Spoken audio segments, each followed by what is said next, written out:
Сәлем достар, қалдарыңыз қалай?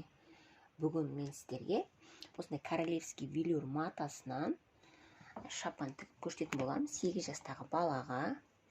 Бұл жерде осындай 1-1,5 метр мата жетеді негізінде.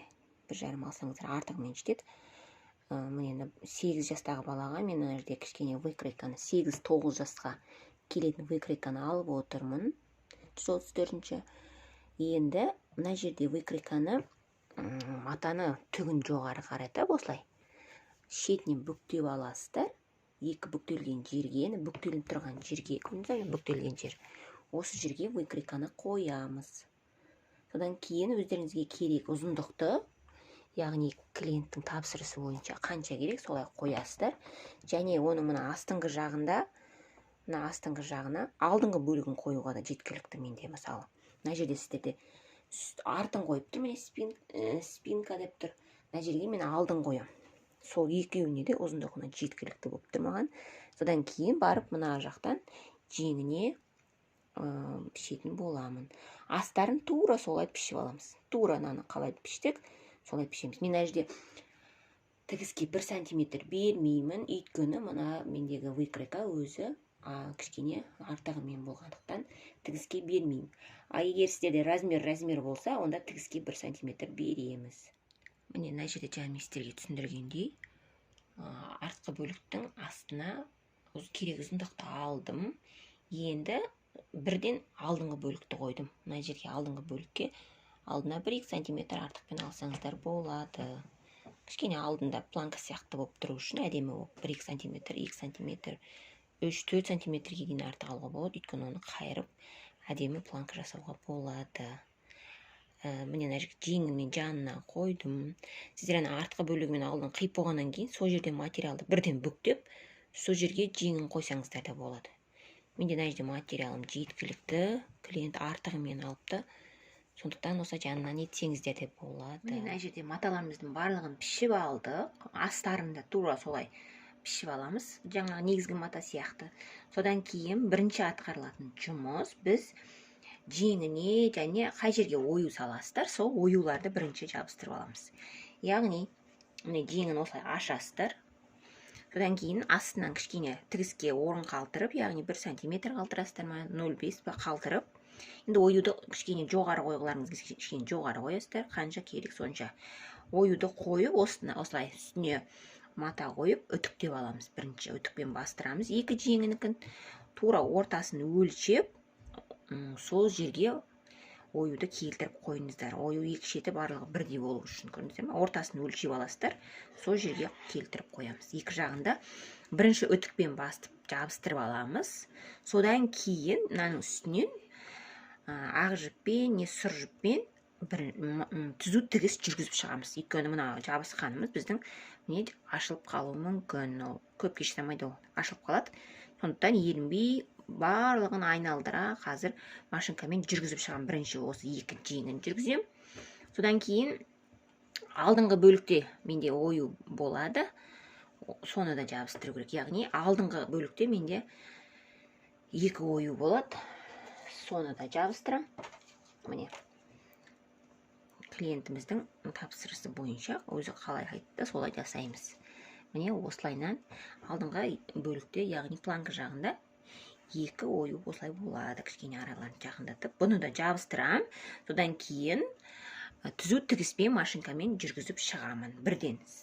Одан кейін ең соңында менде мойын жағында стойкий воротник болады жаға. Сол жағаға мына екі оюды ол артынан тігетін кезде жабыстырам. Міне бірінші жаңағы жеңімен алдыңғы бөлігін жасап алам. Содан кейін барып жағаны жасаймыз. Енді детальдарымызды жинаймыз. Мынау біздің артқы бөлік.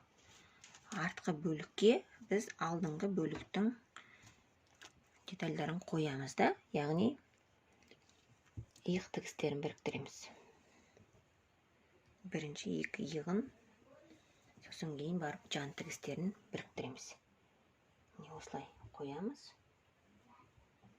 Біріншіне екі иығын тігеміз, сосын екі жан тігісін біріктіреміз. Енді жеңімізді аламыз да, осылай мұң бетін ішке қаратып, осылай іш жағынан 1 см тігіспен жан тігісін тігіп аламыз. Осы жерді 1 см тігеміз. Содан кейінім, міне мына жерден бастап, осылай кішкене ғана жоғары көтерілесті де, мына жерден бастап, осы жерге дейін. Мына жерде сборка жасаймыз. Осылай инемен көктейміз де, міне. Осылай кішкене жинастырамыз иықты. Өйткені бізді қазір қолтықты қондыратын боламыз. Сондықтан осылай кішкене ине жіппен жоғары жақтарын кішкене көктеп, осылай кішкене жинастырып қоямыз жайдан. Керек кезде қазір тартып, осылай орнына қондыратын боламыз, осылай. Сондықтан жоғарғы жағын осылай сборка жасаймыз. Достар, бүгінгі видеода мен сіздерге жең қондырудың ең оңай жолын көрсететін боламын. Яғни мынау менде шапанымыз, кішкентай балаға арналған, мынау жең. Жаңа жең екі жан тігісін тігіп алдым, екеуін беттестіріп. Одан кейін мына жерде кез келген жеңнің алдыңғы белгісі болады. Мынау алды деген белгі болады. Мен мына жерде белгі қойдым. Мына жерден 5 см-дей ғана орын қалдырып, жоғары жағын былайынан көктеп, жай ғана түзу тігіспен тіктім де, осылай көктеп. Содан кішкене осылай сборка жасадым, осылай материалымызды осылай жайдан жинастырып, өйткені біз осылай жинастыру арқылы біз иыққа қондырамыз. Оны осылай присборка жасамасақ, ол бізде кең болып тұрып алады. Сондықтан әдемі қону үшін осылай кішкене жоғары жағын осылай жинастырамыз. Мына жерде менде жібім осылай салбырап тұр, өйткені мен қазір қондырған кезде керек болса тағы босатам, жылжытам. Сондықтан осылай әдейі босатып қалтырап қойдым. Енді жеңді осылай қоямыз. Содан кейін ішкі жаққа қолымызды салып, осылай міне жаңағы жеңнің тігісі бар жерді мына тігіспен беттестіріп осылай ұстап аламыз да, былай қарай ашамыз. Сонда мына біздің жеңіміз қолтықтан шығады. Көрдіңіздер ме, міне? Осылай шығады. Содан кейін жаңағы жан тігіспен жеңнің жан тігісін, екеуінің тігістерін бір-біріне осылай беттестіреміз. Тігісті ашып, осылай беттестіріп, осы жерден ине қадап аламыз. Бірінші біз инемен жұмыс істейміз. Одан кейін барып көктеп алатын боламыз. Міндетті түрде тігістерін тігіспен келтіру керек. Осылай ине қадап аламыз бірінші очередь, бірінші кезеңде. Одан кейін міне осылай мына жерді кішкене босату арқылы келтіреміз. Яғни қаншалықты бізге керек, соншалықты босатып қондырамыз жеңімізді. Міне осылай келтіріп ине қадап отырамыз. Айналдыра. Көрдіңіздер ме? Қону керек осы жерге.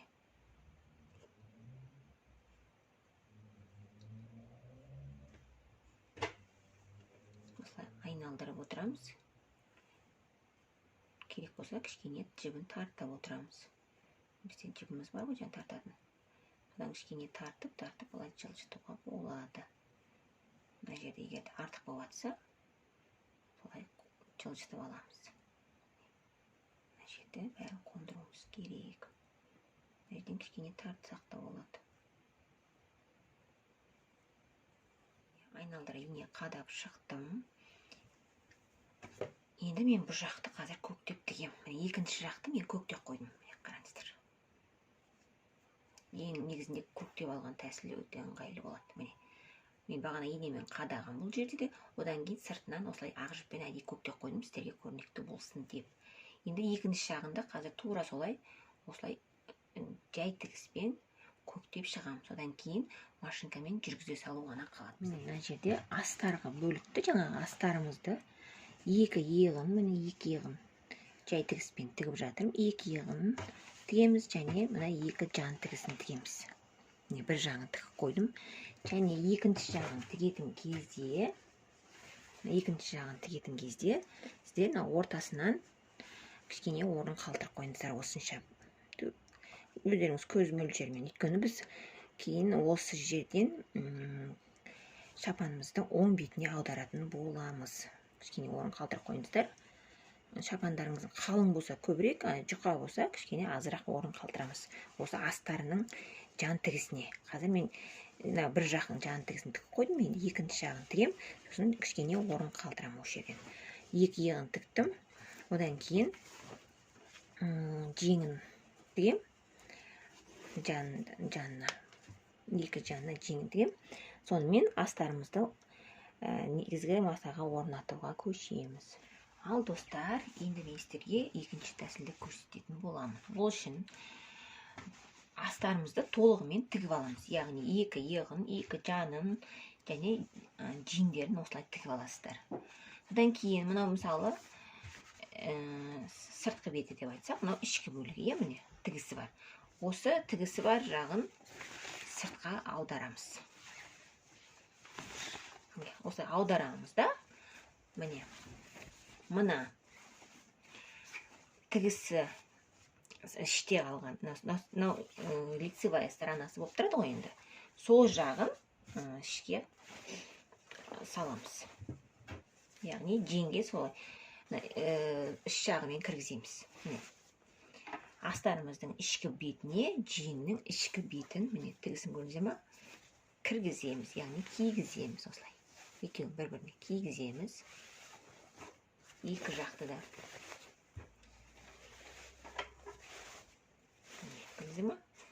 Кигізіп алған кезде сонда бізде астарымыз осылай таза болып қалу керек. Көрдіңіздер ме? Енді жеңге көшейік. Осылайынан кіргізіп алдық. Енді екеуін теңестіресіздер. Міне екі тігісі бар ғой, сол жерлерін бір-бірімен тауып аласыздар. Міне екі тігісі бар жерін тауып алдық. Енді қалай істейміз? Яғни астарды ішке қарай бүктейміз. Осылай кішкене ғана. Және негізгі матамызды ішке қарай бүктейміз. Де осылайынан. Мына жерге ине қадаймыз. Бір ине қадап аламыз. Міне, біз бір жерде, яғни белгі сақ қойдық. Көрдіңіздер, мысалы, осылайдан белгі сақ қоямыз. Астарынан ішке қарай бүктейміз, негізгі матаны ішке бүктейміз де ине қадақ қойдық, мысалы. Міне көріп алыңыздар. Енді осыны аламыз да, мына жақтан ақырын алып шығамыз. Осы беттен ине қадалған жерден ақырындап оң бетіне алып шығамыз.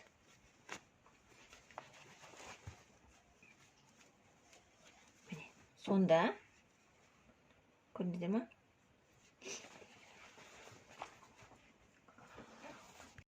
Ал енді біз астарды бір толығымен тікпес бұрын, біз бірінші жағамызға жөндеп алуымыз керек. Ол үшін біз стойка жасаймыз. Стойканы жасау үшін біз бірінші екі алдыңғы бөлікті осылай бір-бірімен бейіттестіріп, артқы бөлікті бәрін осылай бейіттестіріп, біз осылай өлшеп аламыз жағамыздың ұзындығын. Енін өздеріңіз қалауыңызша жасайсыздар. 5 сантиметр ма, ширинасын 5 аласыздар ма, 3 аласыздар ма, оны өздеріңіз білесіздер. Сосын айта кететін жай, кейбір шапандар тіккен кезде мына алдыңғы бөлікте 1-2 сантиметр осылай қалтырып есептейді. Мына жерді осылай қалтырып қою үшін, шапанның әдемілік беру үшін. Ал мендегі қазіргі тапсырыс бойынша стойкасы бізде толығымен болғанын қалап тұр. Онда мен толығымен өлшеп шығам. Мойнның ойындысын толығымен өлшеп, сол бойынша есептеймін. Шапанымыздың мойын ойындысын өлшеп алғаннан кейін кез келген осы дайын выкройкадан болсын, өздеріңіз қаншалықты ширина керек сіздерге, соншалықты қылып кез келген мөлшерде өлшеп алсаңыздар болады. Мысалы, матаны осылай екі бүктейсіздер. Сізге қаншалықты керек, мысалы 3 сантиметр ма, 5 сантиметр ма, соншалықты өздеріңіз осылайынан матаның нүктелген жеріне қоясыздар да, осылайынан қаншалықты ұзындық керек соны өлшеп, осылай екі дана сызып аласыздар. Сонда осылай шығады. Осында екеу сызып алу керек. Матаның оң бетін бір-біріне беттестіріп алдық, және мына екі шетін және ішкі бөлігін тігіп шығамыз. Мен осылай тігіп алдым. Мына жағы ашық тұрған жерден ішін сыртына аударамыз. Міне, осылай бізде стойка воротнигіміз шықты. Тік жағамыз. Енді осыны үтікпен түзеліп, үтіктеп аламыз әдемілеп. Одан кейін жағасын қондырамыз. Қазір түктеп алайық. Енді мына негізгі матамыз, яғни шапанымыздың астарға тиіспейміз. Осылай аласыздар да, тура ортасынан алдыңғы бөлікті бір-бірімен беттестіріп, ортасын тауып аламыз. Осылай біріктіріп, мойын ойындысын, міне, ортасын тауып аламыз. Бұл жерден белгі сақ қойсаңыздар да болады бірнеше рет. Одан кейін ине қадақ қоямын. Қазір кетіп қалмау үшін осылай белгілеп аламыз, және жағамызды да солай жасаймыз. Тура ортасынан белгілеп аламыз. Міне осылай ұстап аласыздар да, екеуін біріктіріп, ортасынан белгілеп аламыз. Сызатынды сызамыз, және инеде қадап аламыз. Осылай белгілеп алдық. Енді екеуін беттестіреміз. Міне осылай бір-біріне беттестіріп, инемізді осы жерден қадап аламыз. Болды. Енді ары қарай жайдан жылжыта береміз. Айналдыра екі жағынан да осылай қадап ине қадап шығамыз қазір. Міне қараңыздар, жаңа тура ортасынан бөлдім де, енді осылай жағасына инемен қадап шықтым. Міне. Енді осыны машинкамен жүргізіп шығам. Стойкамызды тігіп алдық. Енді мына астарымызды толығымен тігуіміз керек матаға, яғни сыртқы бөлігіне. Ол үшін мына сыртқы бөлігі негізгі, соған ішкі астарды осылайынан ашып қоясыздар. Негізгі бөлігіне осылайынан. Соған астардың ішкі бөлігін осылай қайырамыз. Яғни екеуін бір-біріне қайырамыз осылай. Көрдіңіздер ме? Міне. Екеуін беттестіреміз, екі оң беттерін. Бір-біріне беттестіреміз осылай. Сіздерге көрініп тұр ма? Міне. Көрдіңіздер ме? Екі оң бетін бір-біріне беттестірдік. Мына оң беті, мына астардың оң беті. Осылай беттестіреміз. Және осылайынан басынан бастап ине қадаймыз. Түгел жерге. Түгел жердің тігісін келтіруіміз керек бір-біріне. Бірінші жағасын, сосын жеңін, сосын кейін барып екі жанын етеміз. Екі жанын мысалы осылайынан беттестіреміз. Екі жанын беттестіріп, осылай ине қадаймыз. Одан кейін астыңғы бөліктеріне де ине қадап аламыз, толығымен айналдырып барлығына. Содан кейін жағасын, міне, жағасында, мына жаға астыда қалады, мынау астыда қалады. Біз мына жерге беттестіреміз. Көрдіңіздер ме? Міне тігісті тігіске келтіреміз. Әр тігісті тігіске келтірсек, барлығы орнына келе қалады. Міне осылай. Әр тігісті орнына келтіріп, ине қадаймыз. Міне. Жағаның мына басын мен мына басын бірінші қадап алайын. Міне қараңыздар, мына жерде мойын ойындысын осылай инемен қадап алдым. Содан кейін, жең тұр ғой, соны жеңді былай көтере саласыздар, ол мешать етпейді. Содан кейін барып мына жан тігісін ине қадаймыз. Содан кейін міне мына жақты көрсетейін. Мына оң жақтікі, міне осылайдан жеңді көтере саласыздар да, мына жақты да инесін қадайсыздар осылай. Олайынан түкте де қиындығы жоқ, бірақ біраз жұмыста уақытты алатын жұмыс. Осылай ине қадап аламыз. Одан кейін тіккенімізге оңай болады. Біз бұның бәрін айналдырып тігіп шығамыз да, бағанағы астардан өзіміз қалтырғанна осынша орын бар ғой бізде. Сол же астардан қалтырған, тігілмей қалтырған жерден оң бетіне аударамыз. Кесік қалтырып қойдық қой арнайы аударуға. Сол жерден оң бетіне аударамыз. Міне, қазір жанын бәрін тігіп болғаннан кейін астыңғы бөлігінде бірден тігіп аламыз. Сонда бізде тек қана оң бетіне аударып, жаңағы астардың тігісін ғана тігіп тастаймыз. Міне көрдіңіз бе? Қазір осының бәрін тігіп алам. Содан кейін етегі. Етегін деді осылай ине қадаймыз. Яғни мына тігіс пен тігісті біріктіруді ұмытпаңыздар. Қай жерде болсан да, болған кезде де әр жердің өз тігісімен тігісін астарымен біріктіру керек.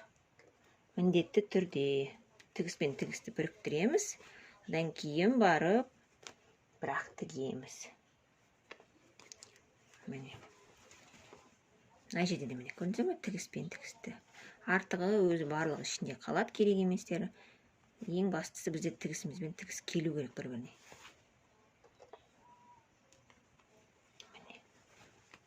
Барлығын ине қадап алдық. Бұл енді бізде тек қана айналдырып тігіп шығу ғана қалады. Сонымен жұмысымыз бітеді. Міне бар жерін айналдырып тігіп алдық. Мынау етегі, мынау жаны, мынау мойыны барлығын осылай айналдырып тігіп алдық. Енді бағанағы қалтырып қойған астарымыздың орнына, міне осы жерден тесік қалтырып қойдық арнайы. Осы арқылы біз барлығын оң бетіне аударамыз. Осылай. Бұрыш-бұрышын барлығын бірден шығарып аламыз. Содан кейін оң бетіне аударамыз.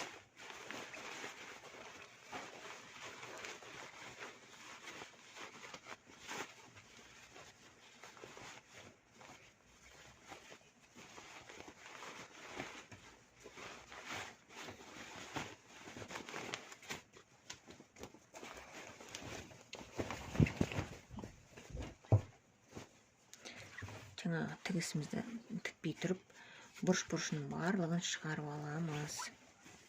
Сонда оңай болады. Кейін шығару қиын болады.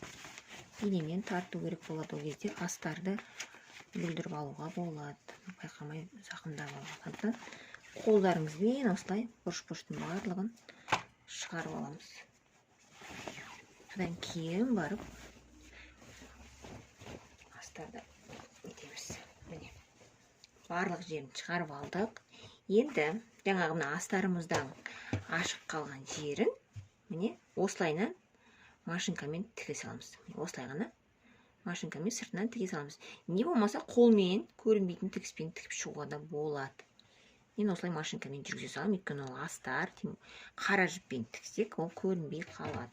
Одан кейін жақсылап тұрып, астарымыздың барлығын осылай өзінің орнына келтіріп, ішіне қарай келтіріп, жақсылап, үтіктеп, әдемілеп қалпына келтіреміз. Қазір астардың барлығы қалай болса солай аударылды ғой. Енді оны қалпына келтіреміз. Барлық бұрыштарын шығарамыз.